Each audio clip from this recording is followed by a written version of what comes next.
Anti national. বেশ করেছে, যা পারে পুলিশ করে নিক। আপনি এরকম আমার সঙ্গে ব্যবহার করতে পারেন না, খারাপ ব্যবহার করছেন। অ্যান্টি ন্যাশনাল, দেশবিরোধী মমতা বন্দ্যোপাধ্যায়। অবভিয়াসলি ভারতীয় সেনা ভারতের আত্মা, ভারতের জান। এখানেও এক্স সার্ভিসম্যানরা আজকে এসেছে, তাদের দেখে ভয় পাচ্ছে, তাদের দেখে ভয় পাচ্ছে। আমরা এসেছি তাদের স্যালুট করতে।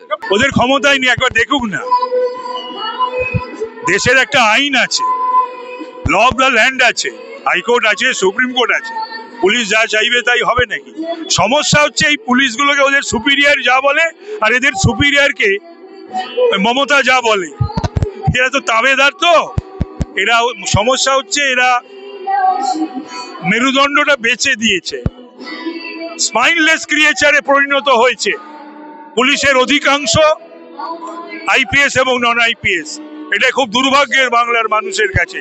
আমি একজন সিনিয়র মোস্ট পলিটিক্যাল ওয়ার্কার বাংলার, আমি কখনো এই পুলিশ আমি কলকাতার দেখিনি। বেশ করেছে, যা পারে পুলিশ করে নিক। সেনাকে ধমকাতে পারে না। এখন সমস্যা হচ্ছে মুখ্যমন্ত্রীকে দেখে 200 সেনা পালিয়ে যায়। যেটা হাইকোর্টে পারমিশন আছে সে প্রোগ্রামটা করতে দেবে না। আমরাও দেখছি, আসুক ওরা। ছটি চাটা পুলিশ, ওদের কিছু করার নেই। মমতা ব্যানার্জি সকালে উঠে ওই শুভেন্দু অধিকারীকে দেখে ভাবে কি এই আমার গদি চলে গেল, এই আমার গদি চলে গেল, তাই জন্য এইসব করছে। কিন্তু ওর গদি যাচ্ছে, পুলিশ আর গুন্ডা ওর গদি বাঁচাতে পারবে না, ওর গদি যাচ্ছে। আমার মনে হচ্ছে না ধমক দিয়ে পারবে। আমরা এই সেনা পাশেই আছি, দেখা যায় কত ধানে কত চাল হয়।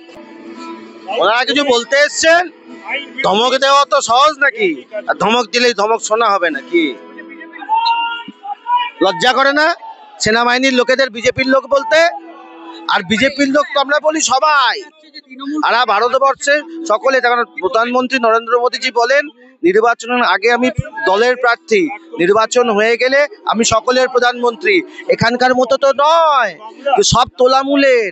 বাদ বাকি অন্য বিরোধিতা করলে তাকে বলা হয় তোমায় প্রকল্পের এটা দেবো কেন, কি নিজে ঘাটের পয়সা দিচ্ছ নাকি? যারা সেনাবাহিনীকে অপমান করেন তারা অসভ্য। They should be punished. সেনাবাহিনীকে কেউ অপমান করতে পারে না। এটা ভারতের জাতীয় পতাকাকে অবমাননা করা, ভারতবর্ষ দেশ হিসেবে তাকে অপমাননা করা। কলকাতা পুলিশ ভয় খেয়েছে। মমতা বন্দ্যোপাধ্যায় বিরুদ্ধে সারা বাংলার মানুষ হয়ে গেছে, আমাদের এক্স সার্ভিস সেনাবাহিনীও হয়ে গেছে। তাই জন্য কলকাতা পুলিশ ভয় খাচ্ছে, তাদের দোকানদারি বন্ধ হয়ে যাবে। এই তৃণমূল কংগ্রেস সরকার যতদিন আছে ততদিন তাদের দোকানদারি, সেই দোকানদারি তোলাবাজির জন্য কিন্তু আজকে দিনে বন্ধ হয়ে যাবে বলে ভয় খাচ্ছে।